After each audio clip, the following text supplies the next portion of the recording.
Welcome back to this special edition of InfoWars Nightly News.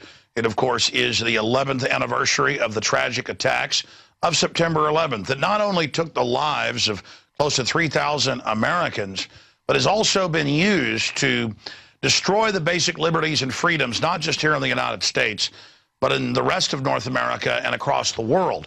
Governments everywhere are using it as a pretext to torture, murder, and spy on their populations.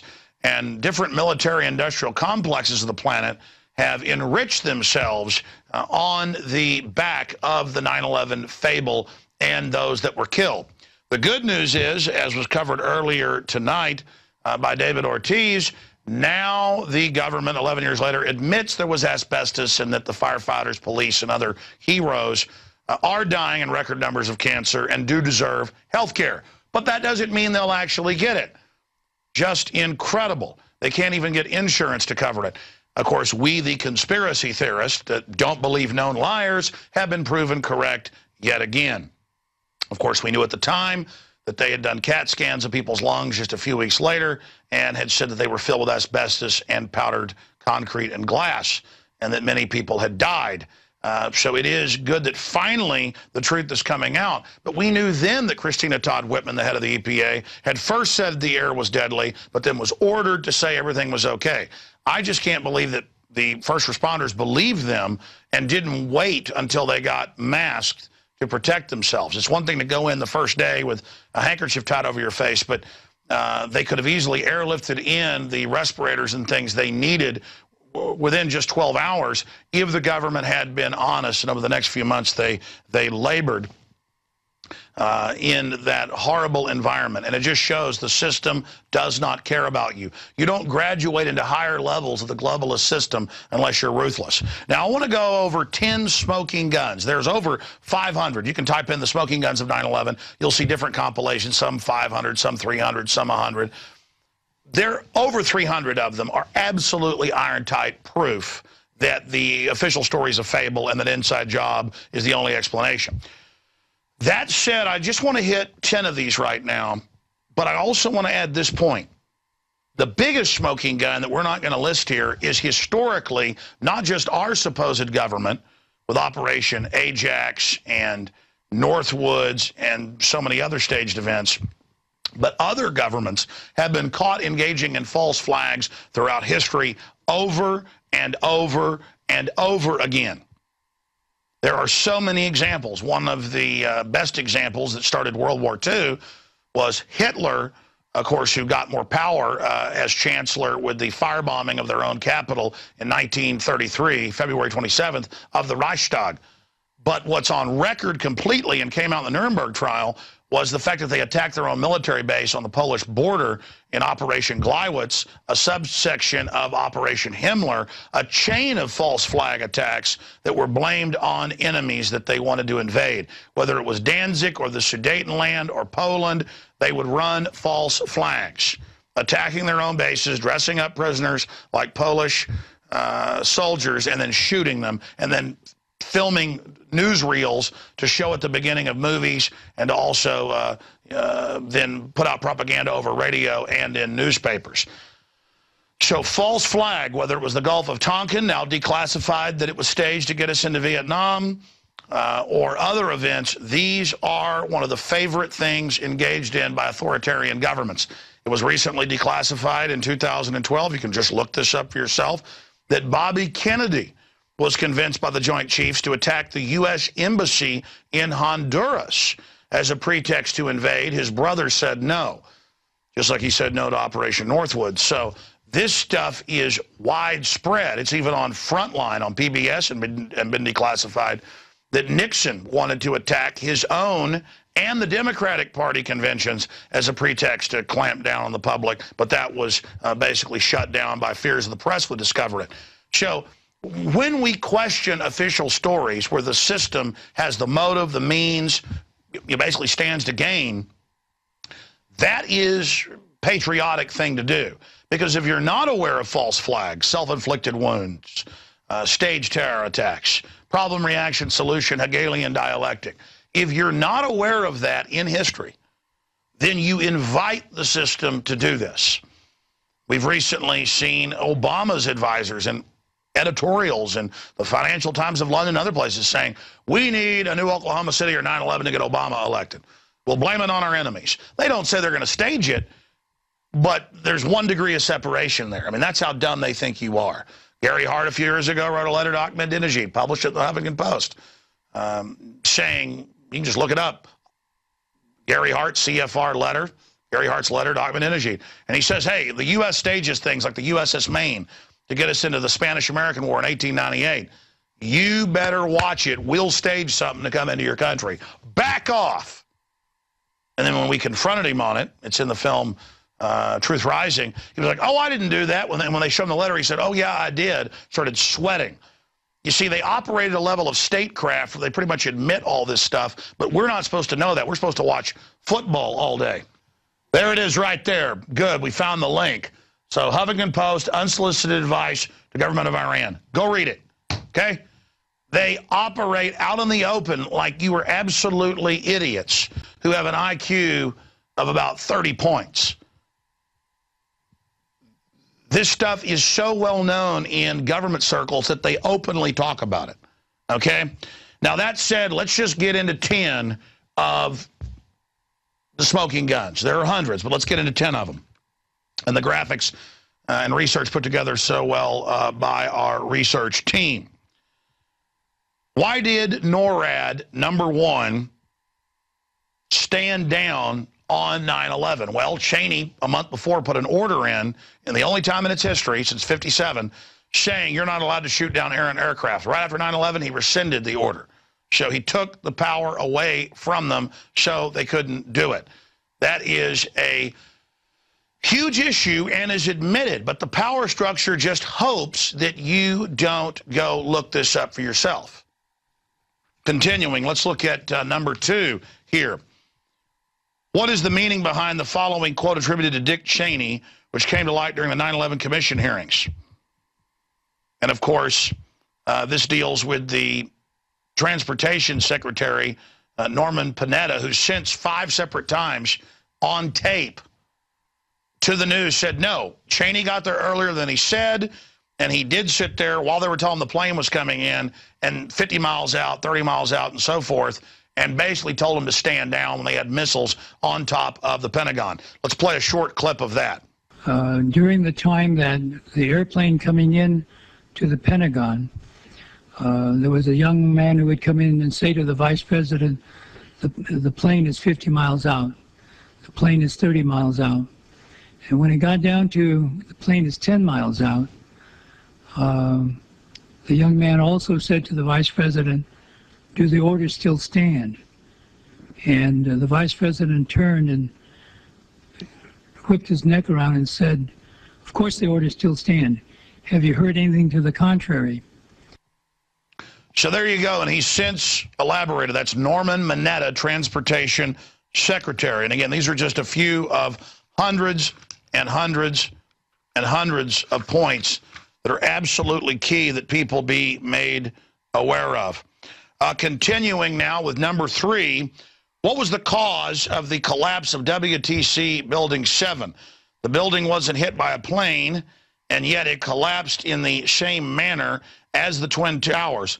Why hasn't Larry Silverstein offered a public explanation as the meaning behind his comments of September 2002 PBS documentary America Rebuilds, where he admits the decision was made to pull the building? Pulling a building is the industrial term for controlled demolition.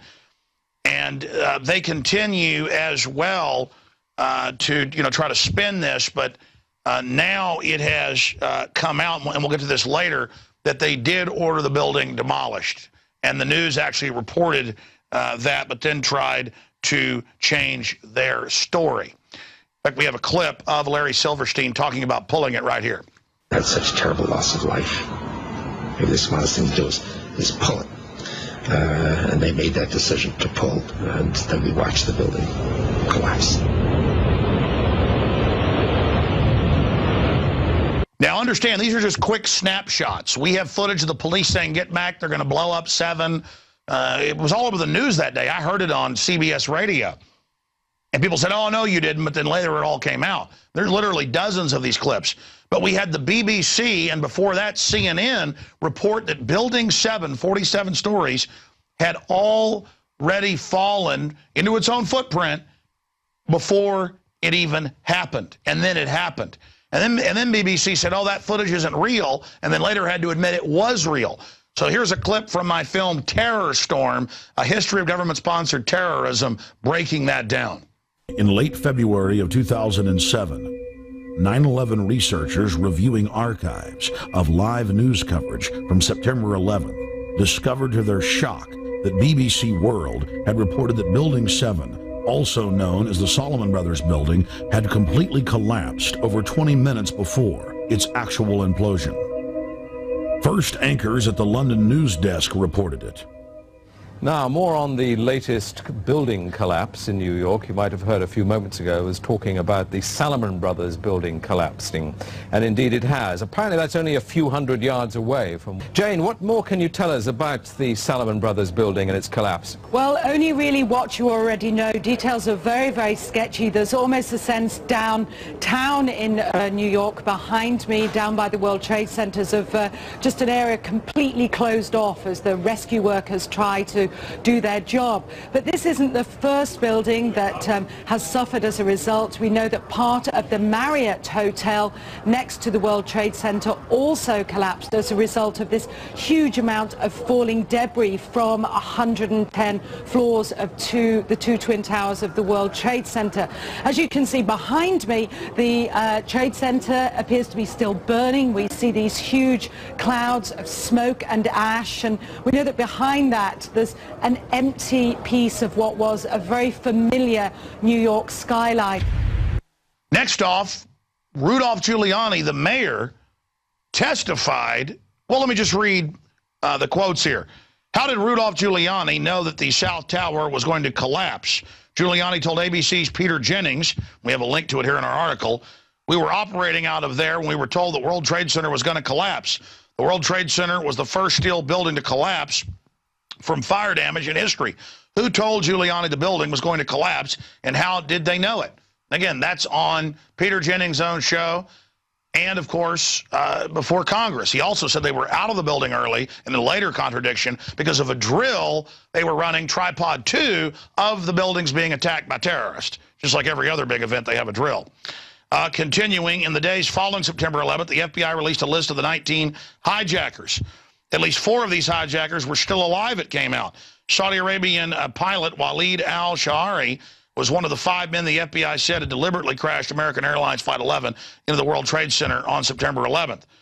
They also came out and said the magic passports survived the fire, and they magically found them that day as well. I mean, both is magic. Magic to make it out of the fireball, and then magic to be found, not 1 but 2. They also found, again, Keebler elves, Easter bunnies, and Martians, and the gnomes were running around, the unicorns. And Al Gore invented the internet, too. He was there, and that happened. And the carbon dioxide's bad for plants. Continuing here. With that point, it ties into the magic passports. Number 6, who told a number of public officials not to fly into New York on the morning of 9/11? And why didn't the people on the targeted planes get the same warnings? The mayor of San Francisco, Willie Brown, was set to fly to New York on the morning of September 11th. However, he got a call from the former head of the Symphony, we'll later learn, Condoleezza Rice from San Francisco. He got a call for what was described as an airport security late September 10th, advising against flying due to security threat. That's the San Francisco Chronicle on that. Newsweek twice reported that top Pentagon brass canceled on September 10th flights to New York on September 11th. But all of us are just supposed to ignore this and go back to sleep. Continuing here, from July 4th to July 14, 2001, Osama bin Laden was being treated for kidney infection. This is BBC. And Marfan's disease at the American hospital in Dubai, United Arab Emirates. There on multiple occasions he met with CIA station chief Larry Mitchell. Bin Laden gave Mitchell precise information regarding an imminent attack on the U.S. Bin Laden also met numerous members of his family who left the U.S. by chartered flights after September 11th, when all other flights were grounded, with blessings from the U.S. government. Go look all this up in Paul Watson's article, The 9/11 10 Smoking Guns. It's all bibliography. It all has links to it right there for everyone. Continuing, a record number of put options, speculation that the stock of a company will fall, were placed on American and United Airlines in the days preceding September 11th, but only on those airlines. This despite a September 10th Reuters report stating airline stock set to fly. And expanding on that, it ended up leading back to executive director of the CIA, Buzzy Krongard, and his company making those puts. That was only reported, though, in the German papers. And the former German CIA director, Andres von Bülow, who speaks good English, which we should have him on, he wrote the best-selling book in German, 9/11, CIA coup, is basically what it translates to, and his findings are it was a staged event. Same with the former Italian president, who was also the former head of their intelligence. Oh, and now the head of the Italian Supreme Court's come out saying it's an inside job. Oh, but of course they just carried out false flags against their own people, movie theaters, shoot-ups, you name it, to blame folks in the 70s and 80s with the U.S. government, Operation Gladio, so they know what they're talking about. Continuing here, between September 6th and 7th, the Chicago Board of Options Exchange saw purchases, again, of also record put options. And number 10, Pakistani ISI Director General Mahmoud Ahmed instructed Ahmed Umar Shakith to hotwire $100,000 to the 9/11 lead hijacker Mohammed Atta, and it just goes on from there. Since September 4th, he met with top brass at the CIA, Pentagon, and the White House days before ordering that wired. And, of course, I should also add that you have 6 of the 10 9/11 commissioners coming out and saying it was all a cover-up and that the government was involved, but you're supposed to forget about that. You've got the head of the Defense Language School, Colonel Butler, saying it was an inside job. The list goes on and on. Listen, that's why the government tries to finance groups with wild conspiracy theories about particle beams and stuff from space. And look, I'm not saying people shouldn't have their own view. That's fine. But I saw that push by the media. I know when national media is here, they want to talk about that because they think that'll discredit a history of false flag terror, the admissions of blowing up 7. Okay? You know, clear blast points and squibs and bombs going off. That's the issue. All right, that isn't it for InfoWars Nightly News Marathon Edition. There's still more with my Ask Alex 45-minute marathon with Christy Hightower that we shot last Friday, but we've been so busy, we're going to air it today. These are the best questions ever we got from the Ask Alex group at planetinfowars.com. And again, we're risking our lives, our names, our sacred treasure to bring you this info. If you believe in this type of information, visit InfoWarsStore.com, where we have the great Pro Pure filters discounted by 10%, where we have the books, the videos, the T-shirts, everything at InfoWarsStore.com. That's how we're hiring the graphics people, the editors, 6 new reporters, everything. We are going 110%, so be sure and visit InfoWarsStore.com. It's amazing. All the best prices there on products I've used, I've tested, I believe in. I use it, I believe in it, I promote it. It's all there, InfoWarsStore.com. Again, thank you all of the live viewers of the show. Great job to the entire crew, the folks that have now been here about 13 months. Marcos Morales, folks like John Bound, people like Darren McBreen. Rob Dew's now been here, what, 4 or 5 years, Rob? Just amazing. And, of course, everybody else here at the office and all the new reporters, Jakari Jackson, just everybody. Of course, David Ortiz on earlier anchoring the show. Amazing job. God bless you. We couldn't be doing all of this without you out there supporting us, viewers. We are supported by viewers like you, not like MSNBC that gets stimulus money and banker bailout money to preach anti-family, pro-vaccine, anti-gun, anti-sovereignty crap. We are actually supported by you. So spread the word. When these videos later get paid forward, posted to YouTube and other places, spread them to everybody you know. All right, we'll be back after this quick break with the conclusion of the September 11th, 2012, 11 years later. Stay with us.